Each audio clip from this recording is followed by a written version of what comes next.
कभी रात में खुले आसमान को देखा है? वो जो अनगिनत टिमटिमाते हुए तारे हैं, उनको देख के कभी सोचा है कि इस पूरे ब्रह्मांड में हमारी जगह आखिर है कहाँ? चलिए आज इसी सवाल का जवाब ढूंढने निकलते हैं, एक छोटे से सफर पर, अपने इस बहुत बड़े ब्रह्मांडीय घर को और करीब से जानने के लिए। देखिए, ये एक ऐसा सवाल है ना जो हजारों सालों से बड़े बड़े फिलोसोफर्स, साइंटिस्ट्स और हम जैसे लोगों को भी सोचने पर मजबूर करता रहा है। आखिर आसमान में चमकने वाली ये चीजें हैं क्या? क्या ये सब एक जैसी हैं? तो चलिए इस बहुत बड़ी पहेली को एक एक करके सुलझाना शुरू करते हैं। कभी ध्यान से देखा हो तो ऐसा ही लगता है ना, जैसे किसी ने पूरे काले आसमान में हीरे बिखेर दिए हों। पर एक बात पर गौर किया है कभी कि कुछ लाइटें तो टिमटिमाती हैं, जबकि कुछ एकदम शांत, स्थिर, चमकती रहती हैं, जैसे हमारा चांद। बस इसी छोटे से फर्क में एक बहुत बड़ा राज छिपा हुआ है। तो ठीक है, अब जरा इस रहस्य से पर्दा उठाते हैं। आसमान में चमकने वाली इन सभी चीजों को एक नाम देना हो तो क्या कहेंगे? इन्हें कहते हैं खगोलीय पिंड या सेलेस्टियल बॉडीज। सुनने में थोड़ा भारी शब्द लगता है, पर इसका मतलब बहुत सीधा सा है। स्पेस में मौजूद कोई भी प्राकृतिक चीज, सूरज, चांद, वो दूर वाले तारे, सब कुछ। ये समझ लीजिए कि ये पूरे ब्रह्मांड के सदस्यों का एक तरह से फैमिली नेम है। लेकिन कहानी में एक मजेदार मोड़ यहीं पर आता है। ये सारे खगोलीय पिंड एक ही परिवार के होने के बावजूद एक जैसे बिल्कुल नहीं हैं। इनमें से कुछ तो अपने आप में ही एनर्जी के पावर हाउस हैं, और इन्हें ही हम तारे यानी स्टार्स कहते हैं। तो आखिर एक तारे में ऐसी क्या खास बात होती है? ऐसा सोचिए कि ये ब्रह्मांड की बहुत बड़ी बड़ी भट्टियां हैं, गैस के इतने बड़े गोले जो खुद अपनी गर्मी और रोशनी पैदा करते हैं, इतनी ज्यादा कि हम अरबों किलोमीटर दूर से भी उन्हें देख पाते हैं। और सबसे हैरान करने वाली बात, हमारा अपना सूर्य, वो भी इन्हीं में से एक तारा है। वो हमें बस इसलिए इतना बड़ा और चमकदार दिखता है क्योंकि वो हमारे सबसे करीब है। ये सवाल तो बचपन में सबके मन में आता ही है कि अगर पूरा आसमान तारों से भरा है तो सुबह होते ही ये सब कहाँ चले जाते हैं? असल में इसका जवाब कहीं और नहीं, बल्कि खुद सूरज की तेज रोशनी में ही छिपा है। इसे समझने के लिए एक बहुत आसान सा एक्सपेरिमेंट है।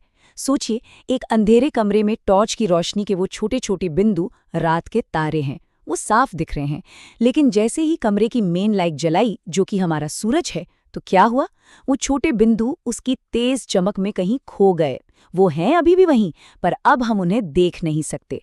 बस यही होता है असली तारों के साथ भी। तो आसमान में जो तारे दिखते हैं, वो सिर्फ अलग अलग चमकते हुए बिंदु नहीं हैं। हजारों सालों से हम इंसानों ने इन बिंदुओं को जोड़कर कहानियां बनाई हैं, नक्शे बनाए हैं।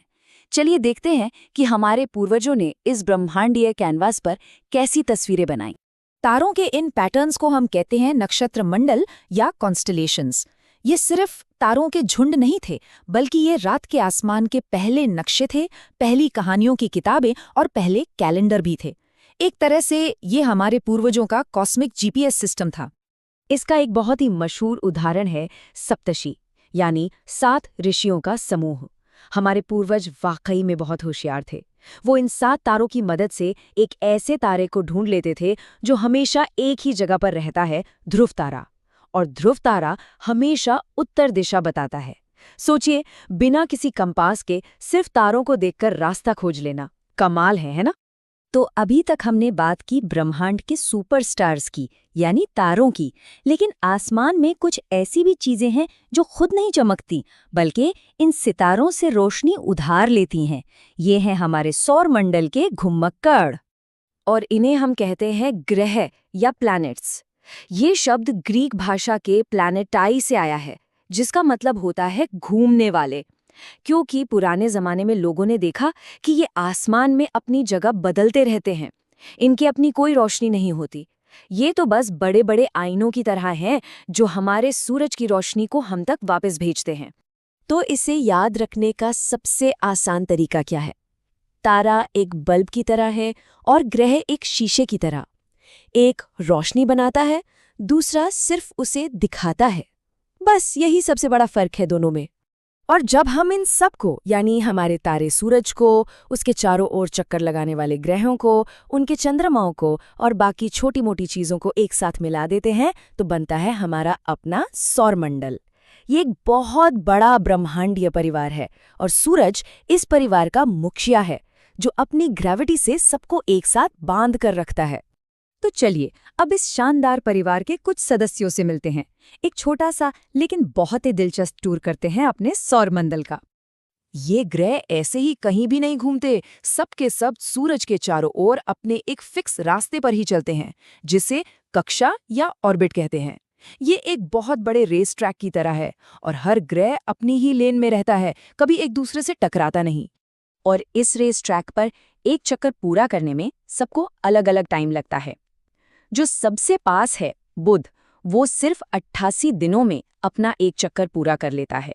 मतलब वहां का एक साल हमारे 3 महीने से भी छोटा होता है। और जो सबसे दूर है नेपट्यून, उसे एक चक्कर लगाने में 164 साल लग जाते हैं। सोच कर देखिए, वहां अगर कोई पैदा हो तो शायद वो अपना पहला जन्मदिन भी नहीं मना पाएगा। अच्छा, अब इन सारे ग्रहों को लाइन से याद रखना थोड़ा मुश्किल हो सकता है, पर इसकी एक मज़ेदार ट्रिक है। बस एक लाइन याद रखिए, my very efficient mother just served us nuts. इस लाइन के हर शब्द का पहला अक्षर आपको एक ग्रह का नाम बताएगा, सूरज से दूरी के हिसाब से। मर्क्यूरी, वीनस, अर्थ, मार्स, जुपिटर, सैटर्न, यूरेनस और नेपट्यून। आसान है ना? हमारे पड़ोसियों में से एक ग्रह है शुक्र यानी वीनस। इसे अक्सर पृथ्वी की जुड़वा बहन भी कहा जाता है। वो इसलिए क्योंकि इसका साइज और बनावट लगभग हमारी पृथ्वी जैसी ही है, लेकिन ये एक खतरनाक जुड़वा है। इसकी सतह इतनी गर्म है कि लोहा भी पिघल जाए और इसका वायुमंडल जहरीला है।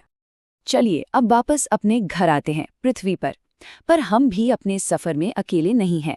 हमारा भी एक साथी है जो हमेशा हमारे साथ साथ चलता है, और वो है हमारा चांद। ये हमारा अपना प्राकृतिक सैटेलाइट है जो ठीक वैसे ही हमारे चक्कर लगाता है जैसे हम सूरज के लगाते हैं। और ये बात हमें एक महान भारतीय खगोल शास्त्री आर्यभट्ट की याद दिलाती है। उन्होंने आज से करीब 1500 साल पहले ही ये बता दिया था कि चांद और ग्रहों की अपनी कोई रोशनी नहीं होती, वे तो बस सूरज की रोशनी को हम तक पहुंचाते हैं। सोचिए, उस जमाने में ये कितनी बड़ी और क्रांतिकारी खोज रही होगी। तो अगली बार जब रात को आसमान की तरफ देखें तो ये याद रखिएगा कि वो सिर्फ चमकती हुई लाइटें नहीं हैं, वो इतिहास है, विज्ञान है और अनगिनत संभावनाओं से भरा एक विशाल ब्रह्मांड है। हमारा सौरमंडल तो इस ब्रह्मांड के महासागर में बस एक छोटी सी बूंद है।